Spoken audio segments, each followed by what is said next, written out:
Olá a todos, bem-vindos ao Arte Matemática, eu sou o Nicolas e nessa nova série, que eu vou chamar ela de Centro de Massa, porque justamente a gente vai falar sobre centro de massa e depois de outras noções que vão ser complementares dessa noção, eu vou apresentar para vocês uma noção que é muito importante e é fundamental em mecânica, que é a noção de centro de massa, ok? Então a definição, né, escrita, vamos dizer, de um dicionário do que é um centro de massa, é um ponto, né, em um sistema de partículas que vai se mover se todos os pontos desse sistema estivessem concentrados no mesmo ponto.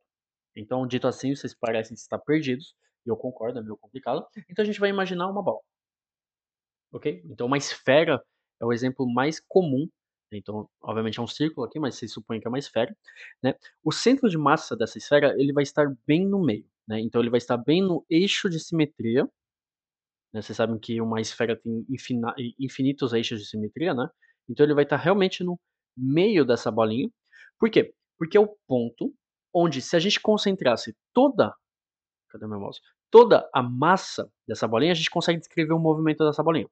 Então vocês veem bem que esse ponto aqui, né, se a bola ela vai fazer esse movimento, esse ponto vai fazer exatamente o mesmo movimento. Já um ponto mais à direita, por exemplo, ele vai fazer um movimento um pouquinho diferente, porque a bola pode, por exemplo, girar, né? Já o centro, ele sempre vai ficar imóvel. Então, o centro de massa é justamente isso. É um ponto onde a gente consegue, obviamente, de uma forma matemática, concentrar toda a massa desse objeto no mesmo ponto e assim conseguir descrever o movimento, né? Obviamente, o exemplo da esfera é simples, né? Existem outros objetos na vida real que são um pouquinho mais complicados, então a gente vai ver métodos de determinação do centro de massa, mas vocês têm que entender isso, que é o centro onde a gente consegue descrever um movimento. Então, por exemplo, já um taco de beisebol, se eu conseguir fazer um taco de beisebol, fiz um taco de beisebol horrível, o centro de massa vocês pensam que vai ser mais ou menos por aqui, né? É onde vocês vão colocar o dedo e ele vai se equilibrar.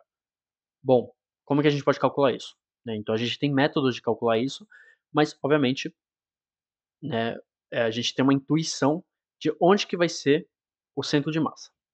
Beleza? Então vamos ver um pouquinho sobre, né? Então vamos definir fórmulas e definições e a gente vai enriquecer nosso conhecimento sobre essa noção. Então vamos definir matematicamente a fórmula do centro de massa, ok? Então é uma fórmula que ela vem de uma generalização. Então a gente vai considerar um caso simples, a gente considera duas partículas, então dois pontos M1 e M2, né, distantes de uma distância d. Então, obviamente vocês, em física a gente tem que ser intuitivo, vocês pensam que o centro de massa que eu falei para vocês é onde vocês vão colocar o dedo e essa barra aqui vai se equilibrar. Então, obviamente, intuitivamente, se a barra ela for bem comportada, né, vamos dizer, ela tem as boas propriedades, vocês têm que se posicionar bem no meio, né, bem no meio, para ter o centro de equilíbrio, então o centro de massa aqui. Então vocês têm que botar isso na cabeça de vocês para definir essa fórmula. Então tem que ser uma fórmula, né, tal que se M1 igual a M2, ele tem que se posicionar bem no meio. Então a gente já tem uma condição, ok? A segunda condição é, por exemplo, se M1 for igual a zero. Se M1 for igual a zero, então o centro de massa não tem, ele deveria ser igual a zero. Então já temos uma segunda condição. A terceira condição é se M2 igual a zero. Né, perdão, desculpa. Né, ao contrário. Se M2 igual a zero, né, no eixo de x, então x vai ser igual a zero. E se M1, né, igual a zero, x vai ter que ser igual a d, porque x vai estar totalmente concentrado em M2. Então a gente tem três condições, né, que a gente precisa respeitar para essa fórmula. Então,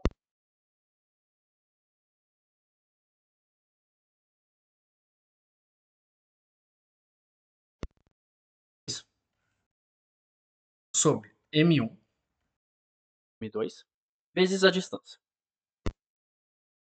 Então vamos ver as nossas condições. Então se M1 igual a M2, né, então temos, por exemplo,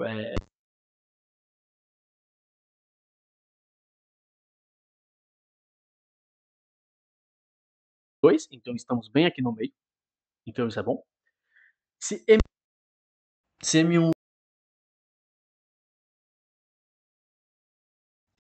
é zero, então x igual a zero, então toda a massa está concentrada aqui. Então essa fórmula para um sistema de duas partículas respeita bem as condições necessárias. Então essa fórmula, obviamente a gente vai generalizar ela agora, mas para um sistema de duas partículas, essa fórmula, né, da definição do centro de massa.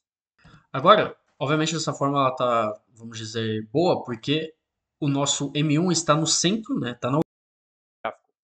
Vamos supor que ele não vai fazer uma translação, né? Então vai ficar simplesmente que XCM vai ser igual a massa M1 vezes a posição X1, né?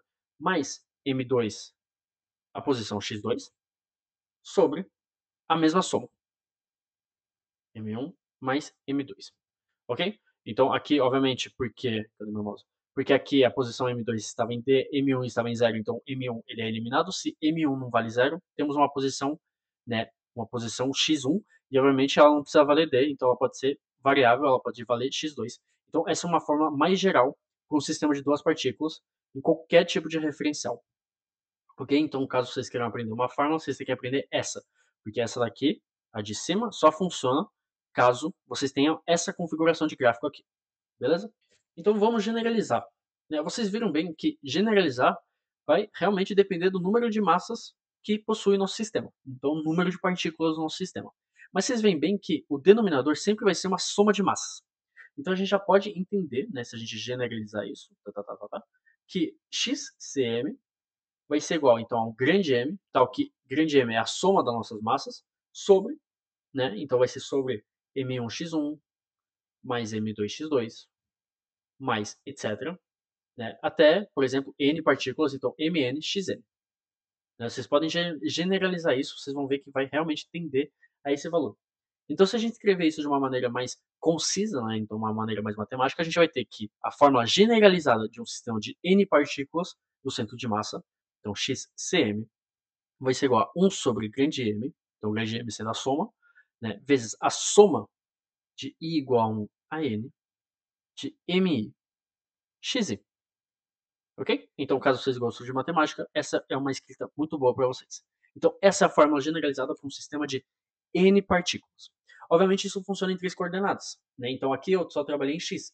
A gente pode trabalhar só em Y, a gente pode trabalhar só em Z. Né? Então, obviamente, a gente pode definir um centro de massa no sistema 3D. No caso, é o que no dia a dia a gente faz realmente. Então, a gente vai ter, por exemplo, o centro de massa em Y, que vai ser igual a mesma coisa. Então, 1 sobre M vezes a soma de I igual a 1 a N de MI, mas agora vai ser YI. E a mesma coisa para Z. Então, ZCM vai ser 1 sobre M vezes a soma de I igual a 1 a N de MI, YI. É, não Y, né? Foi mal. ZI.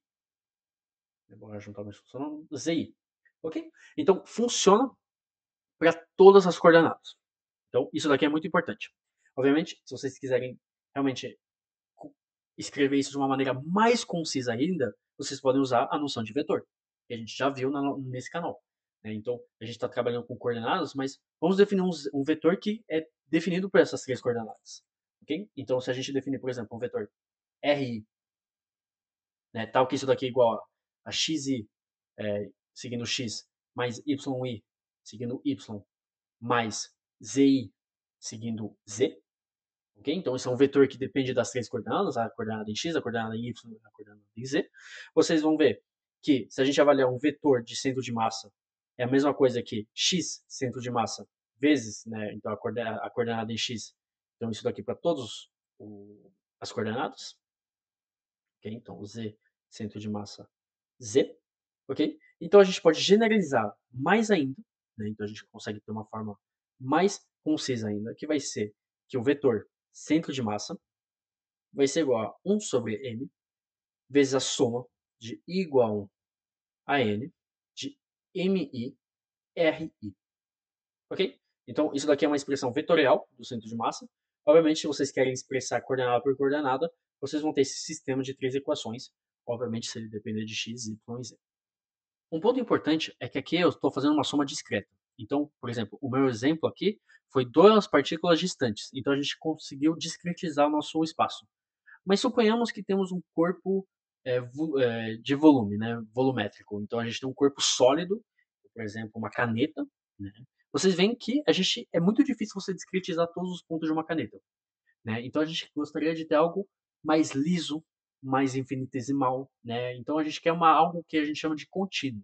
Então, em vez de ter uma soma discretizada, a gente vai ter uma soma e vai tender a alguma coisa contínua. Então, uma soma chamada infinitesimal. Então a gente consegue transformar esse sistema aqui Em vez de somas, a gente usa integrais. Então, obviamente, isso só funciona para corpos sólidos, né?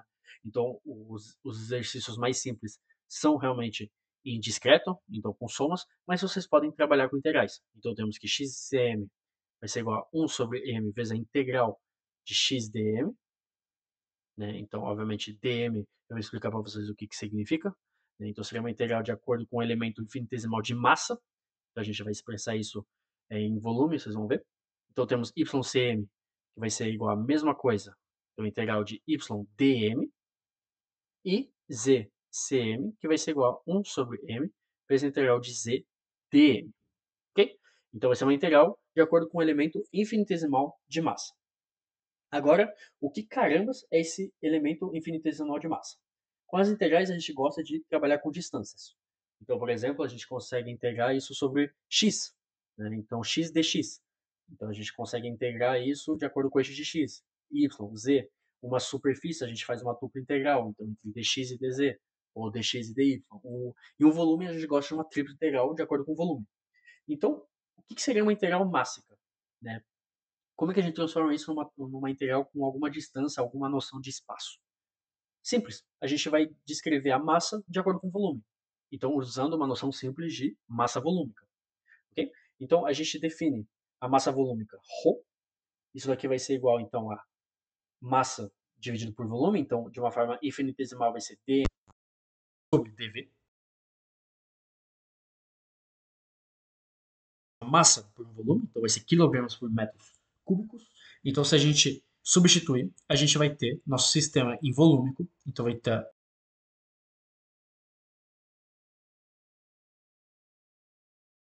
dv. E isso daqui é mais fácil, porque dv é um elemento infinitesimal de volume. Então,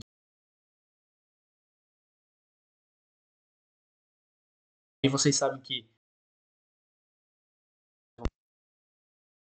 e vocês fazem isso para as e zdv. Beleza? Mais um ponto importante. A gente consegue se a gente tiver eixos de simetria. Então lembre-se que eu falei para vocês que em uma esfera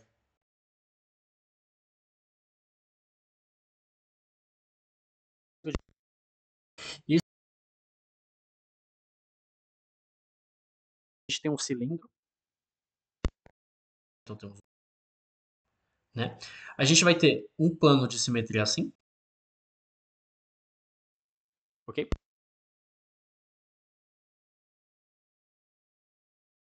Ele vai estar em alguma parte entre a interseção desse plano e desse cilindro.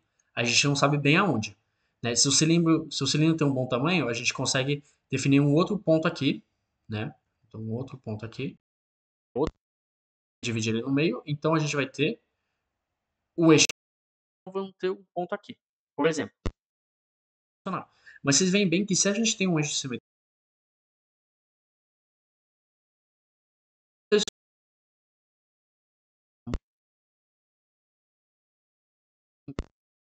então aprendam realmente a passar de uma integral mássica para uma integral volúmica, porque isso daqui vai realmente salvar a vida de vocês. Ok? Então, muito obrigado por ter assistido.